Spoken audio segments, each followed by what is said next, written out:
Good evening, it's Joyful Hermit, and I just had a few more thoughts on the event last night.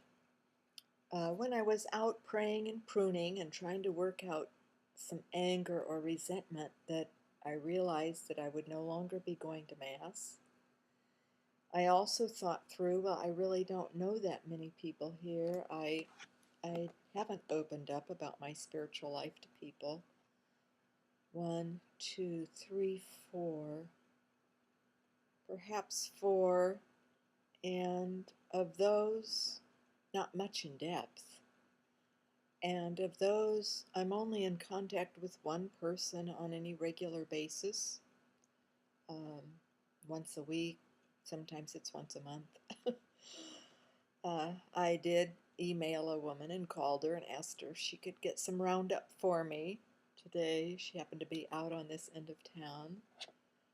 And maybe I hear from her in an email once every 2 or 3 months. So I haven't been very open. This is my window to the world. This is the most open. My dear, dear aunt in Scarsdale, New York, always says she wanted me to write my memoirs. She knows nothing of my mystical life. She just found the trials and traumas that I've been through otherwise would make an interesting book. Little did she know. And so this is sort of my book, my legacy I'm leaving for my children and for anonymously out there for any of you. But I was thinking, really, I don't think people will miss me that much. Some will notice. A woman had called Saturday. She found my number by searching around, and she's the one that I consider very holy, very devout, very spiritual, and thought I'd been sleeping for 3.5 years. And she also, wasn't willing really to help me because she said she just doesn't get out this end of town, which is fine. Um, so, I don't think I'll ever hear from her. And also in cases like this, I think when they sense that, say, like the rector has been sort of uncomfortable or unhelpful, I had asked, to be able to stay other places, like in the confessional or the sacristy or in the choir loft. Catherine of Siena was in her choir loft some of the times, and I wouldn't have been injured, I wouldn't have been seen, but he would never allow that, and didn't like the chair there. Sort of obsessive compulsive, so things like that bother him. If things are out of order, the chair didn't look right with the pew, or that kind of thing. So I have compassion for that because it's a kind of a disorder to be bothered by those things to a degree where it really gets to you. That's why I felt that the chair should be removed since I wasn't there, at least for now, and now that I realize I'm never going to be back. Just as well to have the chair here. It needs to be refinished with the other stuff for summer use. It's an outdoor little folding wood chair. Lovely. Um, so anyway, I also last night was praying and it came to me that the Lord is asking me to graduate to another level of love.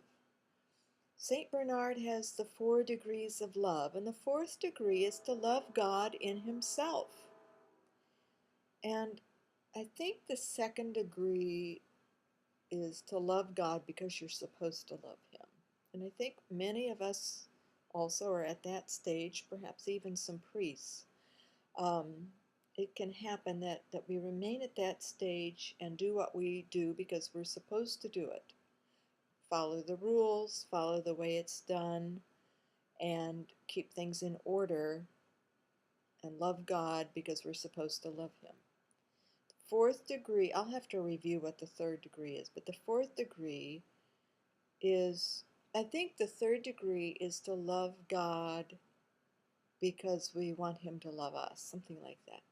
The fourth degree is to love God in Himself, and it came to me in the prayer and the pruning that I loved Mass really more then I loved God in himself. Now, God is in Mass, obviously.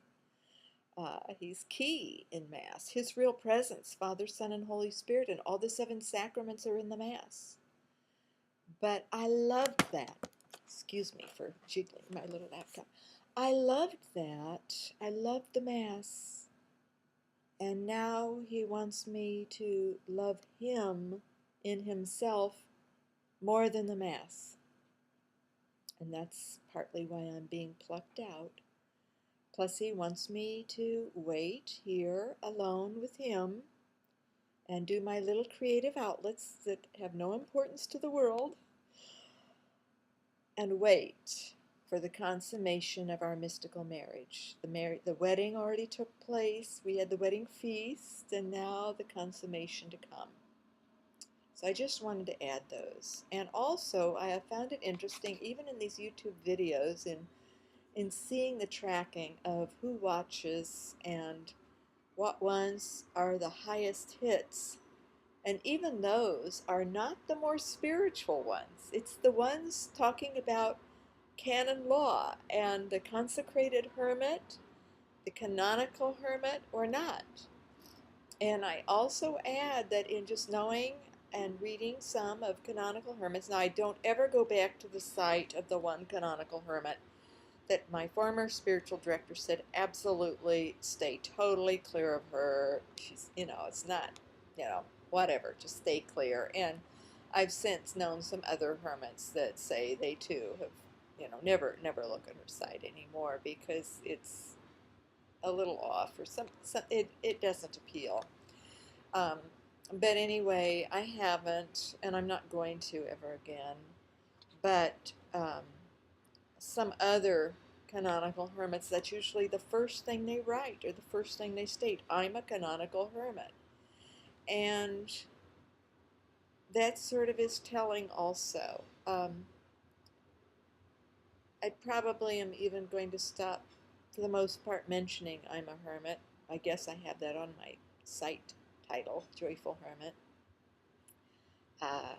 But I'm not going to emphasize that I'm a privately professed consecrated hermit, or even that I'm a Catholic hermit.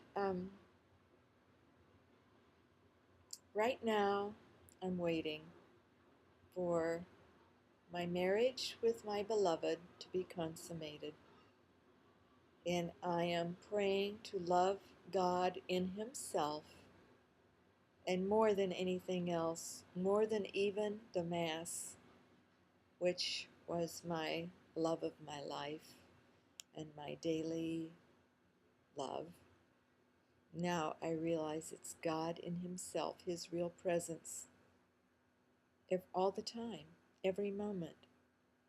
And while at one point my former spiritual director was going to let me have a tabernacle here, and then Reverend Monsignor sort of stopped that, I realize I have the tabernacle here all the time.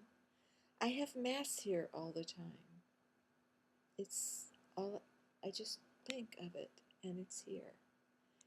And his real presence is here, and I'm here in him.